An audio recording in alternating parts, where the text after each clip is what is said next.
Hey, what's up everyone? Welcome to another video. Today we will be learning about the date function in Excel.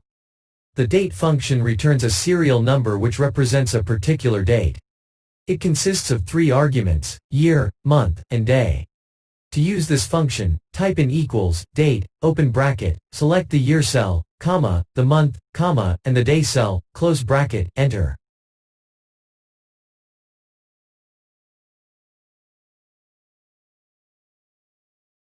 This is a date stored in a numerical format. To change it to a date format, simply click on the number format drop down and select short date.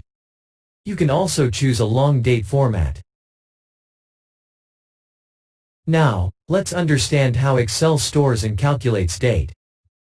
I'll switch to the date range sheet of the workbook. In this sheet, I have stored some dates as numbers in column A, and we will check how the dates look like in short and long date format. Let's try converting the number 1 into a date format.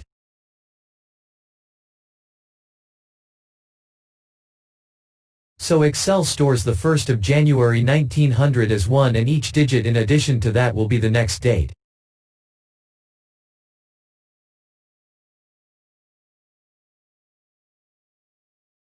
So, let's take a look at today's date. Let's test the limits of these numerical values. Let's check what 0 is calculated as. 0 returns January 0, 1900. Negative numbers, on the other hand, throws a numerical error. Similarly, there is an upper limit, that being the last day of the year 9999. Excel returns a similar error when we try to calculate a date beyond the year 10,000. Now that we know what the limitations are, let's calculate dates based on a baseline date. Here we have 1st of January 2010. The date function which returns this value will be equals date, open bracket, 2010, comma, 1, comma, 1, close bracket, enter.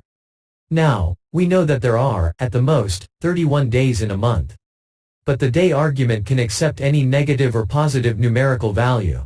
Let's say we enter 32 in the day argument. Excel calculates 32 days from the first day of the month, which in this case is January. It will then return the value as the 1st of February 2010. You can play around with the numbers, type in any number you like and Excel will return a calculated date. Excel can also return a negative number for the day argument.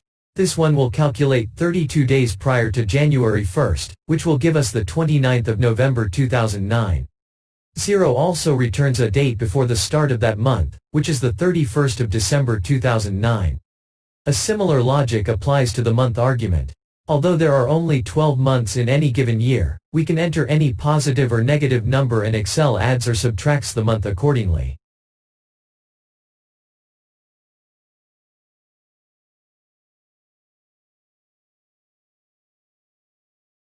The year argument is calculated a bit differently. Excel starts reading the years from 1900, so any date entered before that is not calculated. When we enter 1900, we get the correct value of the date. But, since Excel can't read any date after the year 9999, this value will throw an error. But, if we type in 1899, the year which Excel shouldn't read, it still calculated a date, although it is incorrect. What it did is, Excel added 1899 to 1900 and returned date with the year 3799.